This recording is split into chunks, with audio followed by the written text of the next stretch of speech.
Good morning, everybody, and welcome back to another episode of Dirt Green Steel. So, on today's episode, we're going to show you how to narrow your already screwed up. Leave it in there. Keep going. No. No, we're going to show you this morning on how to narrow up your wide front John Deere 720 diesel. So, we've already done one side. We got it, everything's loosened up. That axle will slide in and out very easily. And Dad's cleaned it up and he primed it. So that one's ready to be adjusted. We just have to get the proper measurement to adjust it to pull the 145 plow. So now Dad's strength's on the other side here, and we're going to get started on getting this one loosened up. First of all, we've got the bolts backed out. So we have to drive that bolt out, and then we can proceed with starting to narrow it up. Or get this pipe out of the front end of the tractor after Dad's strength gets the tie rod end off and out of the way. So he's going to work on that. We need to do a little straightening on these because, as you can see, they're a little bent. So we've got all new tie rod ends coming for it because they're not in the best of shape. So Dad went ahead and ordered 4 new ones.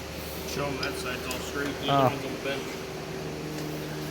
Dad's strength got the other one all straightened out. This one was in real bad shape, and he took it over to the press and he got it straightened back out, and we've got it narrowed up already. And as soon as the new tie rod ends come, we'll thread the old ones out and get the new ones threaded in. So we're gonna get some tools set up here real quick and we'll keep the video going. Okay, so now we're gonna get this bolt out, tighten that knot up a little bit. Before I beat on it.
Get a punch and knock it out the rest of the way.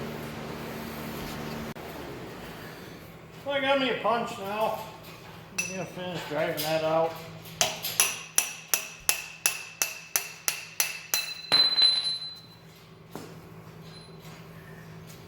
And there it is. It's out. So now we can move on to trying to get this axle to turn in the tube. This is where the exciting part starts. I've got creep oil sprayed on them, and this one's been soaking for a couple days now. Maybe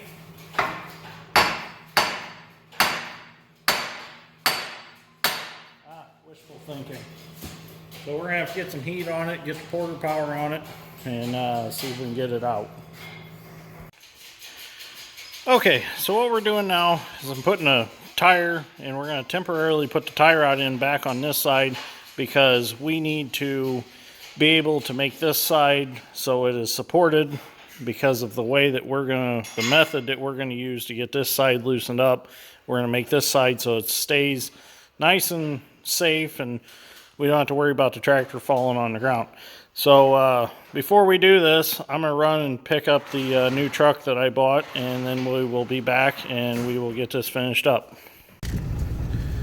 Well, we're just getting back from picking up my new truck. Well, new to me.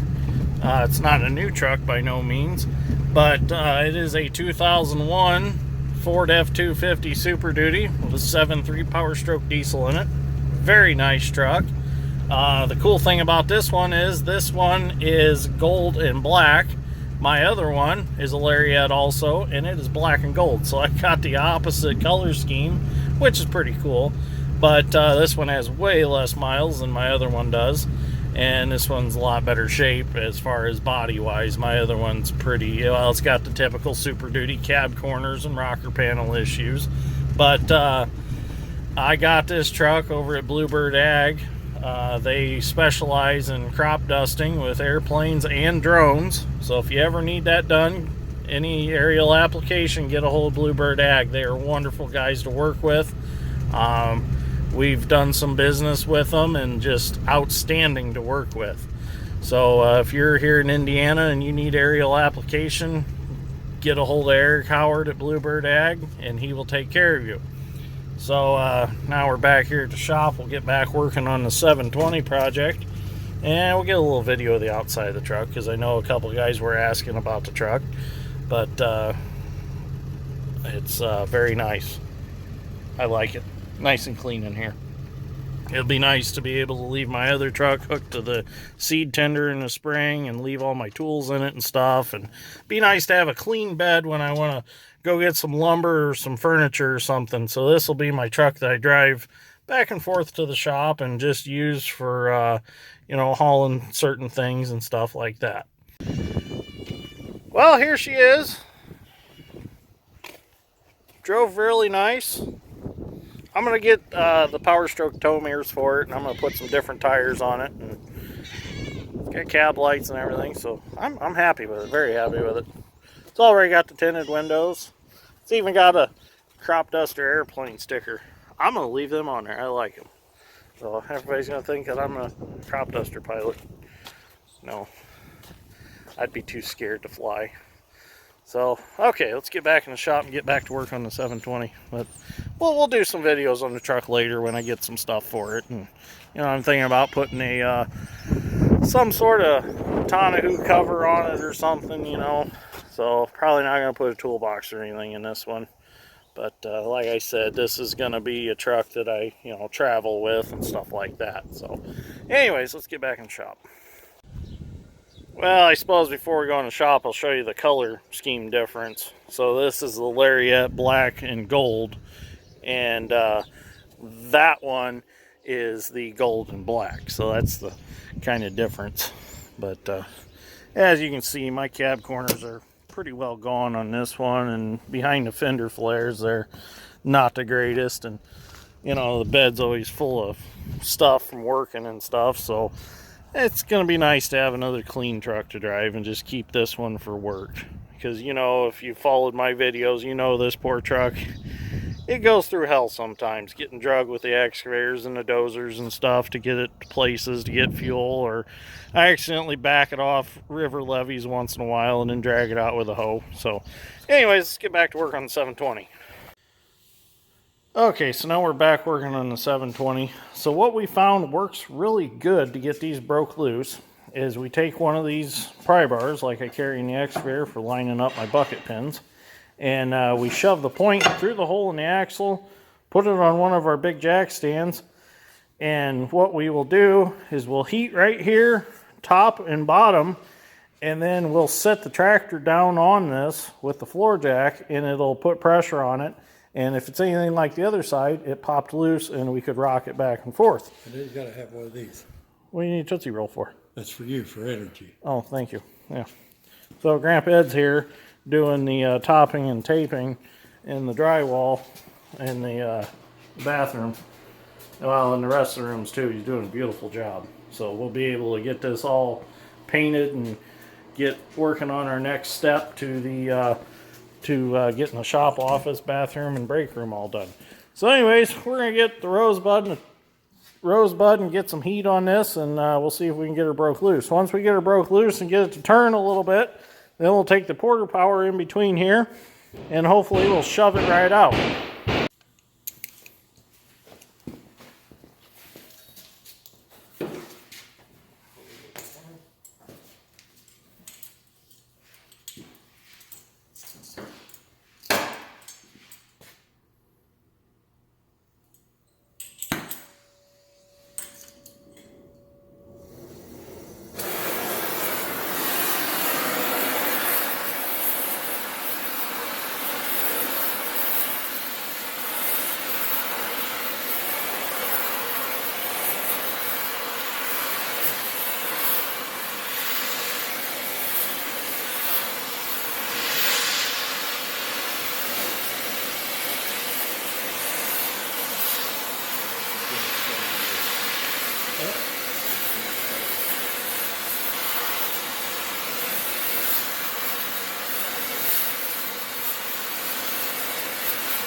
Yeah.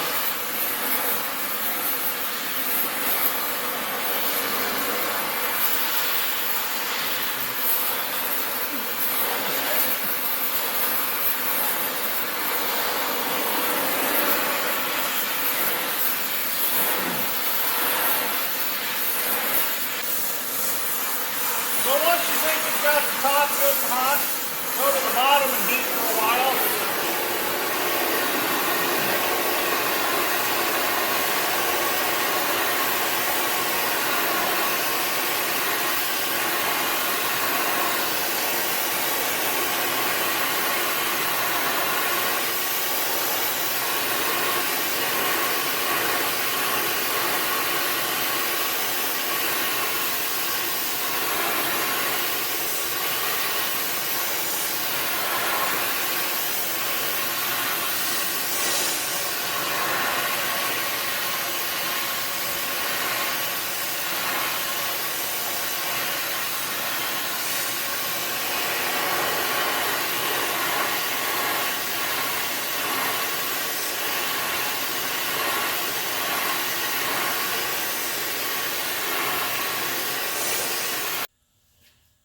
Okay, so after quite a bit of heat, we let it cool down a little bit, and we've sprayed some old rusties on it. We've beat on it with a hammer, and we got it to move a little bit, so we're going to see if we can get it to move a little bit more. The heat's actually drawing that old rusties in there.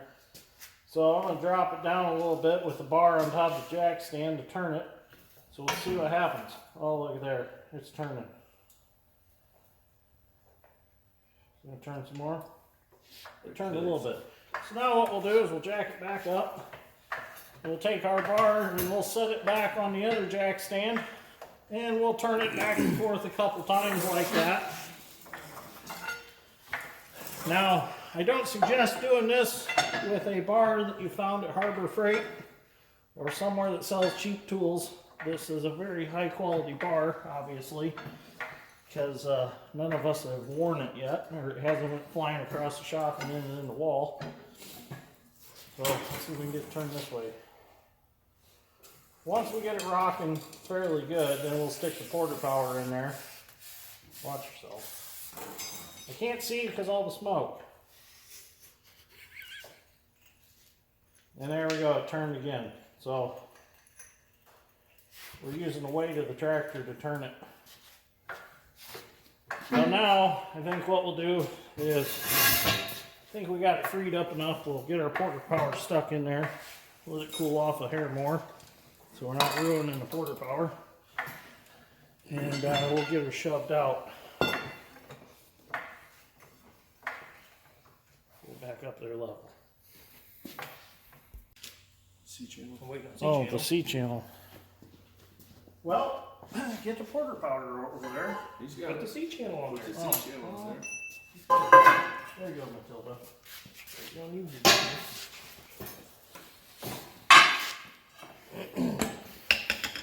Let's make sure we can get the camera on that. No, we don't want to do this. There we go. As you can see, we got one of the adapters for the porter power underneath the front of the tractor there to take up a little space. Forgot how slow that pumps. Oh, Johnny B.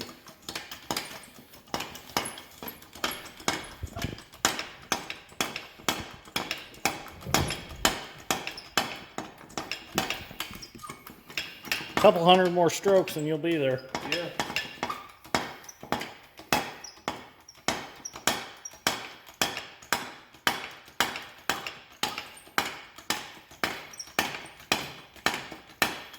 There we go. Easy. Oh, I got to wedge my hammerhead. I'm going to stick a hammerhead in over here. Take up the space so the axle isn't coming down or coming up.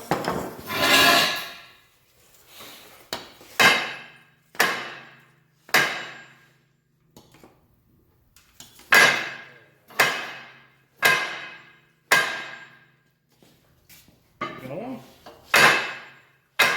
It's going. Slow.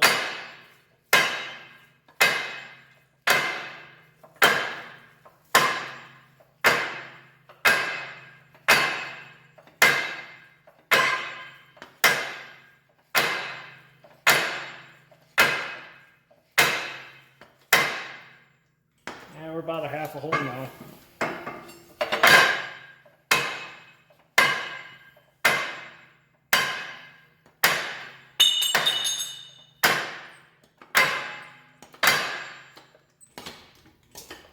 Okay.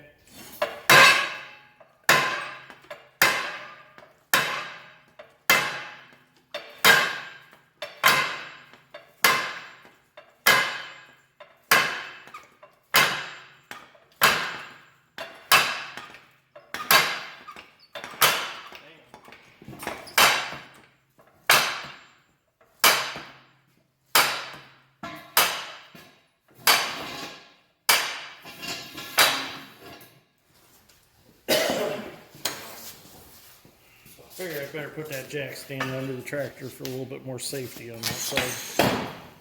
I don't think it's going to go anywhere anyway. Pull it out. Pull it out, yeah. So the piece of C-channel is actually just there as a heat shield to keep the heat from that axle being hot off the cylinder of the porta power. Ready? Yeah, I suppose.